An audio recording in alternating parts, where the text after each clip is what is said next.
Bismillahirrahmanirrahim. Assalamualaikum warahmatullahi wabarakatuh.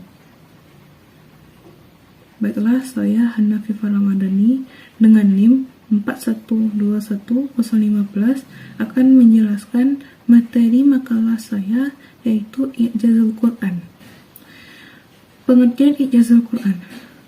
Secara etimologi, kata I'jazul berasal dari kata yang artinya tidak mampu atau kuasa. Kata adalah jenis kata yang tidak memiliki muatan, aktivitas atau fasih. Kemudian, kata ini dapat berkembang menjadi kata kerja aktif supaya dengan wajan af'ala. A'jaza yu'jizu berarti melemahkan. Dengan demikian, Al-Quran sebagai mukjizat bermakna bahwa Al-Quran merupakan sesuatu yang mampu melemahkan tentang menciptakan karya yang serupa dengannya. Sedangkan yang dimaksud i'jaz setelah terminologi ilmu Al-Quran sebagaimana yang dikemukakan oleh beberapa ahli sebagai berikut. 1. Menurut Manna Khalil Al-Qatan, i'jaz adalah menampakkan kebenaran Nabi SAW dengan pengakuan orang lain sebagai Rasul utusan Allah Subhanahu wa Ta'ala, dengan menampakkan kelemahan orang-orang Arab untuk menandinginya atau menghadapi mukjizat yang abadi. 2. Menurut Ali As-Sabuni, i'jaz adalah menetapkan kelemahan manusia baik secara kelompok maupun bersama-sama untuk menandingi hal yang serupa dengannya. Maka mukjizat merupakan bukti yang datangnya dari Allah Subhanahu wa Ta'ala yang diberikan kepada hambanya. Definisi di atas dapat dipahami antara i'jaz dan mukjizat itu dapat dikatakan melemahkan. Hanya saja, pengertian i'jaz di atas mengesankan batasan yang lebih spesifik, yaitu Al-Quran. Sedangkan pengertian mukjizat itu dapat menegaskan batasan yang lebih luas, yakni bukan hanya berupa Al-Quran, tetapi juga perkara-perkara yang tidak mampu dijangkau manusia secara keseluruhan. B. Macam-macam kemukjizatan Al-Quran. Secara umum, mukjizat dibagi menjadi dua, yaitu mukjizat material dan mukjizat immaterial. Untuk lebih jelasnya, penjelasannya mengenai macam-macam mukjizat. 1. Mukjizat material indrawi adalah didefinisikan sebagai kekuatan yang muncul dari segi fisik yang memberi isyarat terkait kesaktian seorang nabi. Biasanya, mukjizat yang dimiliki oleh para nabi tersebut dapat dilihat secara langsung oleh mata telanjang atau ditangkap oleh indera mata tanpa perlu dianalisa. Kendati demikian, mukjizat tersebut hanya sebatas pada kaum di mana seorang nabi diutus. Umumnya, mukjizat diberikan Allah kepada para nabi sebagai jawaban atas tantangan yang dihadapkan kepada mereka oleh pihak-pihak lawan. Contohnya ialah seperti perahu Nabi Nuh dan tongkat Nabi Musa. 2. Mukjizat immaterial logis. Salah satu contoh mukjizat immaterial yang bersifat immaterial logis adalah mukjizat yang diberikan kepada Nabi Muhammad SAW, yaitu Al-Quran. Mukjizat ini dimaksudkan bahwa Rasulullah diutus kepada seluruh umat manusia hingga akhir zaman. Al-Quran juga menjadikan bukti kebenaran ajarannya tanpa mengenal waktu, situasi, dan kondisi apapun. C. Tujuan dan fungsi i'jazul Quran. Tujuan i'jazul Quran yaitu membuktikan bahwa Nabi Muhammad SAW yang membawa mukjizat kitab Al-Quran itu adalah benar-benar seorang nabi atau rasul Allah. Yang kedua, membuktikan bahwa kitab Al-Quran adalah benar-benar wahyu Allah Subhanahu wa Ta'ala, bukan buatan malaikat Jibril dan bukan tulisan Nabi SAW. C. Menunjukkan kelemahan mutu sastra dan balaghah bahasa manusia, karena terbukti pakar-pakar pujangga sastra dan seni bahasa Arab tidak ada yang mampu mendatangkan kitab tandingan yang sama seperti Al-Quran. Kemudian jazul Quran. Al-Quran adalah wahyu Allah subhanahu wa ta'ala yang memiliki fungsi dan peran sebagai berikut. 1. Mukjizat bagi Rasulullah SAW. 2. Pedoman hidup bagi setiap muslim.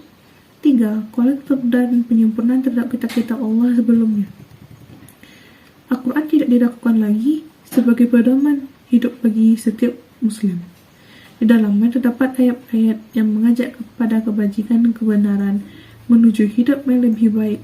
Tidak hanya berisi tata cara berinteraksi dengan Sang Pencipta, melainkan juga etika beramalah dengan sesama manusia maupun dengan makhluk lainnya. D. Segi kemukjizatan. 1. Susunan kalimat.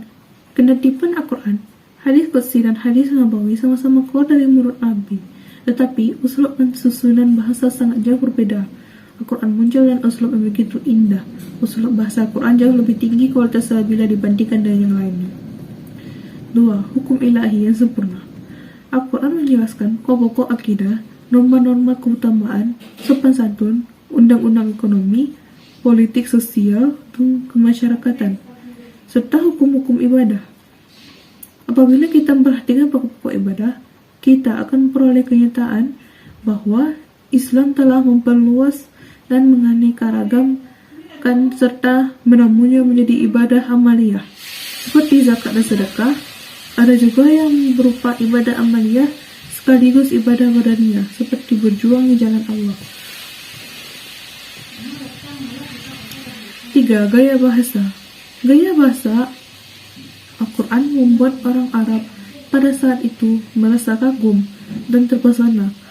Al-Quran secara tegas menentang semua sastrawan pada orang Arab untuk menandingi ketinggian.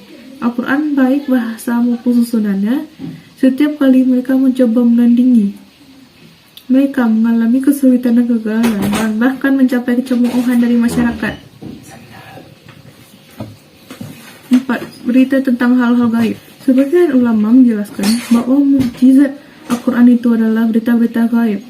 Contohnya, Fir'aun yang mengejar-ngejar Musa diceritakan dalam Quran surat Yunus ayat 62. Maka pada hari ini kami selamatkan badanmu supaya kamu dapat menjadi pelajaran bagi orang-orang yang datang setudahnya. Dan sesungguhnya kebanyakan dari manusia lengah dari tanda-tanda kekuatan kami. Contoh selanjutnya yaitu cerita peperangan Romawi dengan Persia yang dijelaskan pada Quran surat Ar-Rum ayat 1-5. 5. Isyarat ilmiah. Banyak sekali isyarat-isyarat ilmiah yang ditemukan dalam Al-Quran. Misalnya, cahaya matahari bersumber dari dirinya dan cahaya bulan merupakan pindahan sebagaimana dijelaskan firman Allah yang artinya, Dialah yang menjadikan matahari bersinar dan bulan bercahaya, ditetapkannya menzilah tempat bagi pelajaran bulan itu, supaya kamu mengetahui bilangan tahun dan perhitungan atau waktu. Allah tidak menciptakan yang demikian itu, melainkan dengan hak. Dia menjelaskan tanda-tanda kebesarannya kepada orang-orang yang mengetahuinya. Quran Surat Yunus ayat 5. B. Aroma atau bau manusia beda-beda. Sebagaimana disyaratkan Allah dalam firman berikut, tatkala kafiah itu keluar dari negeri Mesir, ayah mereka berkata, sesungguhnya aku mencium bau Yusuf. Sekiranya kamu tidak menuduhku lemah akal untuk kamu membenarkan aku. Quran Surah Al-Baqarah ayat 23. C. Adanya nurani atau super ego dan bawah sadar manusia, sebagaimana disyaratkan dalam firman Allah berikut, bahkan manusia menjadi saksi atau dirinya sendiri meskipun dia mengemukakan alasan-alasannya. D. Masa penyusunan yang tepat dan masa kehamilan minimal sebagai warak disyaratkan firman Allah berikut. Para ibu hendaklah menyusunkan anaknya selama 2 tahun penuh, yaitu bagi yang ingin menyempurnakan penyusunan, kewajiban ayah memberi pakaian kepada ibu dengan cara ma'ruf. Quran Surah Al-Baqarah ayat 233. Kurangnya oksigen pada ketinggian yang dapat menyesatkan nafas. Hal ini disyaratkan oleh firman Allah berikut, barang siapa yang Allah menghendaki akan memberikan kepadanya petunjuk, niscaya dia melepaskan dadanya untuk memeluk agama Islam. Dan barang siapa dihendaki Allah kesesatannya, niscaya Allah menjadikan dadanya sesat lagi lebih sempit, seolah-olah dia sedang mendekati langit. Begitulah Allah menimpakan siksa kepada orang-orang yang tak beriman. Quran Surat Al-An'am ayat 115. 6. Ketelitian redaksinya. 1. Keseimbangan antara jumlah bilangan kata dengan antonimnya. Beberapa contoh diantaranya: 1.